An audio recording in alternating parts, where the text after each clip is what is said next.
It was pouring rain. Malik Johnson, a 17-year-old black teen, stood quietly at the glass doors of the city's most expensive mall. His hoodie was up, dripping, his hands shoved into his pockets. He had one mission today: buy his little sister the birthday gift she'd been begging for. But as he stepped forward, a voice barked, "Stop right there, kid." Malik looked up. A white security guard, stocky, mid-40s, smirked at him with folded arms. Malik frowned. "Is there a problem?" The guard snorted. "Yeah, you don't belong here." Malik tried to explain. "I'm just here to shop," but the guard shook his head, stepping closer.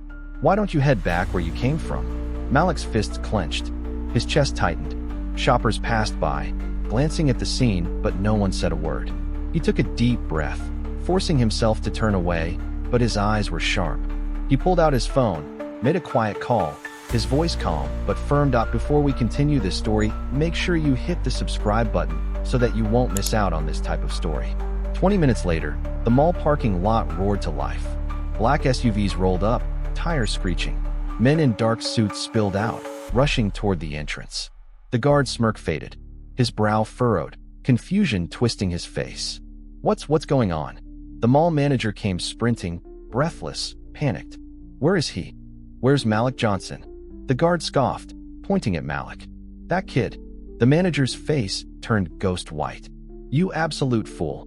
That's Malik Johnson, the CEO's son." Suddenly, the entire mall buzzed. Cameras flashed, reporters gathered, news vans lined the street. Malik stood tall, eyes cold, voice steady. "I came here to buy a gift. But maybe the real gift is a little lesson in respect." The guard's face crumpled. The manager pleaded for forgiveness, whispering, "Please, Malik, don't go public with this." But Malik shook his head. "This isn't just about me. It's about every single person you've judged before they could even speak."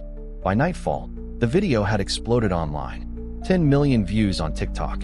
Headlines screaming, "Billionaire's son blocked at mall." The guard? Suspended. The mall? Under fire. Malik? Praised across social media as a symbol of grace and quiet power.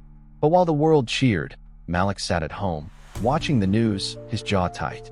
His father, Marcus Johnson, stepped into the room, clapping a hand on his son's shoulder. "I'm proud of you, son," Marcus said softly. Malik turned, his eyes dark. "Are you?" Marcus's smile faded. "Of course I am." Malik took a step closer. "Then why did you order the security team to follow me?" Marcus's face drained of color. "Malik, you don't understand." Malik's voice was cold now. "I understand perfectly. You didn't trust me either." The truth crashed down like a wave. The guard hadn't been acting alone. Marcus had ordered mall security to track his own son. Why? Because Malik had been investigating his own father. For months, Malik had been quietly gathering evidence: files, emails, hidden transactions, corporate fraud, embezzlement, dirty deals. Not from strangers, from his own family. Malik's voice dropped to a whisper. "I didn't come to the mall for a birthday gift. I came to leak the files." Marcus stumbled back, eyes wide. "What have you done?" Malik's face hardened. "It's not what I've done, Dad. It's what you did." Suddenly, there was a knock at the door. Hard, urgent. The front door burst open. FBI agents stormed in, shouting, "Marcus Johnson, you're under arrest." The room exploded into chaos. Flashing lights, shouting voices, cameras clicking. Marcus was shoved against the wall, cuffed, hauled away. Malik stood still, breathing hard. But it wasn't over. As one agent passed by, he leaned in close, whispering something into Malik's ear. Malik's eyes sharpened, his fists tightening. This went deeper, way deeper. A conspiracy buried inside the Johnson empire that threatened to pull everything and everyone down. Malik took a shaky breath, staring at the flashing lights outside. Malik stood frozen in the doorway, watching the FBI agents shove his father into the back of the black van. Marcus Johnson, billionaire, philanthropist, tech genius, now a criminal in handcuffs. Flashing red and blue lights painted Malik's face in pulses of color. He clenched his fists so hard his nails bit into his palms. But he didn't flinch, not even when the lead FBI agent, Agent Ramirez, walked up to him. Voice low, eyes sharp. "You did good, kid. But you need to know, this goes higher than your father." Malik's stomach twisted. "Higher?" He thought he was just exposing his father's corporate crimes, embezzlement, fake accounts, shadow companies. But Ramirez handed him a thin black folder, stamped classified. "You're gonna want to sit down," Ramirez muttered. Malik opened it slowly. His breath caught. Inside were photos of his father meeting with government officials, secret offshore meetings, illegal arms deals, deals Malik had never even imagined existed.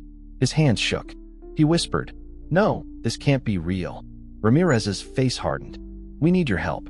You're the only one who knows his network inside." Malik's heart pounded like a war drum. This wasn't just family corruption. It was national, maybe global. That night, Malik sat alone in his room, the weight of the world on his shoulders. His little sister knocked softly, peeking in. "Did you get my birthday present?" she asked shyly. Malik forced a smile, handing her a small wrapped box he'd never gotten the chance to deliver. "Happy birthday, Maya." She beamed, hugging him tight. But as soon as she left, his face crumbled. Midnight hit. His phone buzzed. An unknown number. Malik hesitated, then answered. A distorted voice spoke on the other end. "You don't know who you're messing with, Malik." His blood ran cold. "Stay out of this, or you'll end up like your father. Or worse." The line went dead. Malik's breath hitched. Someone was watching. Someone knew. The next morning, his father's arrest was everywhere. News channels, social media, stock markets crashing, protesters outside the Johnson headquarters.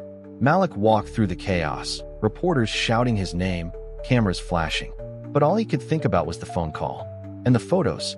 Inside the FBI's headquarters, Malik sat at a long metal table. Ramirez slid a laptop toward him. "We need the passwords, Malik. Without them, we can't crack his encrypted files." Malik hesitated. "If I do this, they'll come after me." Ramirez leaned in. "They already are."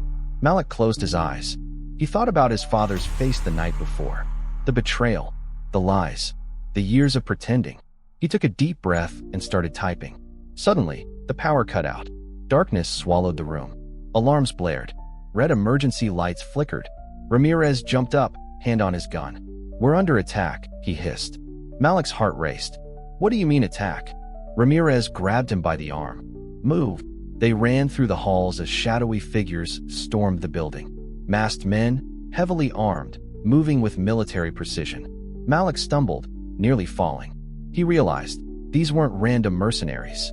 These were insiders. People on his father's payroll. They were here to silence him. Bullets shattered glass. Malik ducked behind a pillar, breath ragged. He watched in horror as agents fell one by one. Ramirez fired back, pulling Malik toward a hidden exit. "We're not safe here," Malik gasped. "Where are we going?" Ramirez's eyes flashed. "To the only person who can protect you now." They burst out into the cold night. A black helicopter waited on the helipad. Ramirez shoved Malik inside. The blades thundered overhead. Malik strapped in, shaking. As they lifted off, he looked down at the chaos below. Sirens, fire, smoke. But the true shock came when the helicopter pilot turned around, and Malik saw his mother at the controls. His world tilted. "Mom," he choked out. She gave him a small, cold smile. "Hello, Malik." He stared at her, eyes wide. What are you doing here?" She glanced at Ramirez. "Did you tell him?" Ramirez stayed silent. Malik's pulse roared in his ears. "Tell me what?" His mother's face hardened. "Malik, everything you thought you knew, it was all part of the plan." The helicopter shot into the dark sky, leaving the burning city below. Malik's heart hammered as his mother leaned closer, whispering, "There's a reason we needed your father out of the way." Malik froze. His blood turned to ice. His mother gave him a razor-sharp smile. "Welcome to the real Johnson Empire, son."